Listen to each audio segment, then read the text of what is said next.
Tokuchikamdzai zvakare vana vaMwari kuchirongwa chedu chamazuva ose kunhai pastor. Tine mufaro mukuru nevari kuramba vachitsigira chirongwa kuburikidza nekutumira mibvunzo.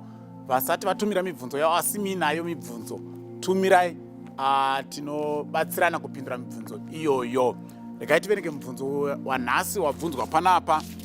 Uri kutiwo, kunhai pastor, chii chinonzi ivhangeri youshe?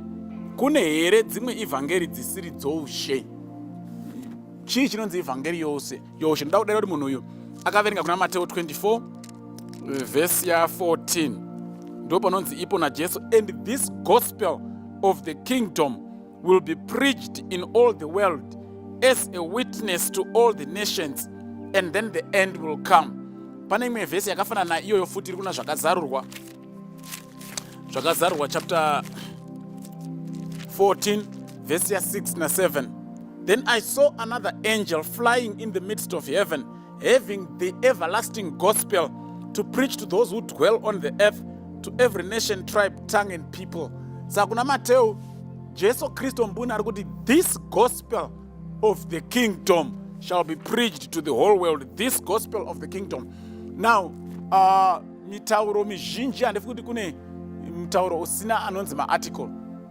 Tina atinoti ma-definite article nema-indefinite article. Chirungu chine izvozvo. Mamwe ma-languages anogona kuzoshaya hawo ma-indefinite but ma-article anenge aripo. Basa re-article ndere kunanganura chinhu kubva mune zvimwe. Ndere kupatsanura chimwe chinhu kubva mune zvimwe. Saka ndikati this is a demonstrative article. Vakaita shona chiratidzi chepedyo. Ndiri kutonongedza kuti ichi kana kuti iyi. Saka Jesu akati ivhangeri iyi ndokuti this gospel, ivhangeri iyi youshe. Saka kana ndikanongedza ndikati ivhangeri iyi, it means pane mamwe mavhangeri aripo but ndiri kutaura iyi. Sekuti ndikati bhazi iri ndo randoda kuenda naro, kureva kuti ndaripatsanura, ndaritsaura kubva kune mamwe mabhasi. Pataverenga kuna zvakazarwa kwanzi the angel was holding the everlasting gospel. Akanga akabata ivhangeri isingaperi. The is a definite article. Inotsaura zvakare chinhu kubva mune zvimwe zvinhu. Saka hapana kunzi the angel was holding an everlasting gospel. Kana ikangoita an everlasting gospel, it's ordinary, it's any other gospel. But if it is the gospel, then ndiyo yega vhangeri yeumambo inogara nekusingaperi. Mamwe ese haasi eumambo haagari nekusingaperi. Ndizvo zvinenge zvichireva. Saka Jesu ari kutotiye pamavhangeri ose achaparidzwa mazuva ekupedzisira, this one of the kingdom shall be preached, and then the end will come. Saka muchaona mimi kuti chinosiyanisa nemamwe maivhangeri ndechekuti Jesu Kristo ari kuti it's the gospel of the kingdom.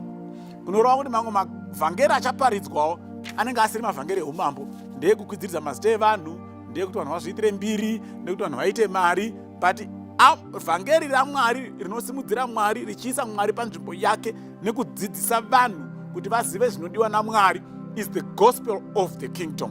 Kuna zvakazarwa yanzi the everlasting gospel, kureva kuti hari expire.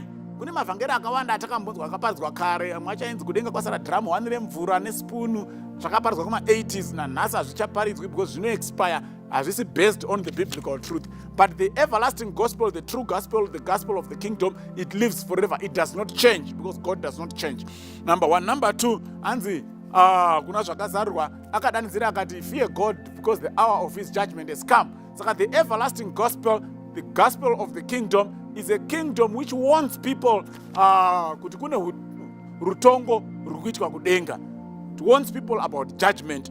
The everlasting people, it tells people to give glory to God. Akati nenzwi guru ityai Mwari mumupe mbiri. The everlasting gospel haisi vanhu vachitaura zita ramadzorera. The everlasting gospel inosiya vanhu vachitaura Mwari anonamatwa namadzorera. Kana kutoti vanhu vanotaura zvaMwari, havatauri kuti madzorera, kana kunamira mastika pamota dzavo akanzi madzorera, kana kuisa mapicture mudzimba amadzorera. Ukangoona vhangeri rakuisai mapicture evanhu mudzimba dzenyu, imimi musina kana bhaibheri kana chiimba menyu, then vhangeri iro riri kunongedzerai kumunhu, harisi vhangeri reumambo. Vhangeri reumambo harifaniri kukusiyai muri pamunhu, rinofanira kukusiyai muri pana Mwari.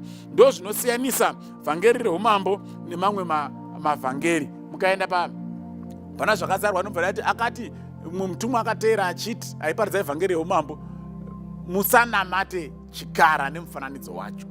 Saka vhangeri reumambo rinofanira kudzidzisa vanhu zvokwadi nenhema, because chikara chinodzidzisa nhema, chikara chinodzidzisa vanhu kuputsa mutemo waMwari, chikara chinodzidzisa vanhu kuti Jesu Kristu haana basa pakuregerwa kwezvivi, tinoregerwa nemaprista. Saka vhangeri rezvokwadi rinogadzirisa zvese izvozvo kusvika vanhu vakuziva kuti Mwari anoda vanhu vanomuteerera, Mwari anoda vanhu vanotenda muna Jesu Kristu, Mwari anoda vanhu vasinganamati zvimwe nekukudza zvimwe zvinhu kupfuura iye, Mwari anoda kuti vanhu vese vamise iye pamberi, zvimwe zvinhu zvese zvoteera. Ndo vhangeri reumambo, nderimwe chete, rinogara nekusingaperi, rakasiyana nemamwe mavhangeri ose. Hongu, mamwe mavhangeri ariko ndenhema, asi vhangeri rezvokwadi ndo vhangeri reumambo. This gospel, the everlasting gospel, ndo ratinofanira kutsvaga iroro mazuva ose, tichizvinamatira kuti Mwari atibatsire kuriwana nekurinzwisisa nekuritenda. Kudaro tabatsirikana, Mwari atikomborere. Amen.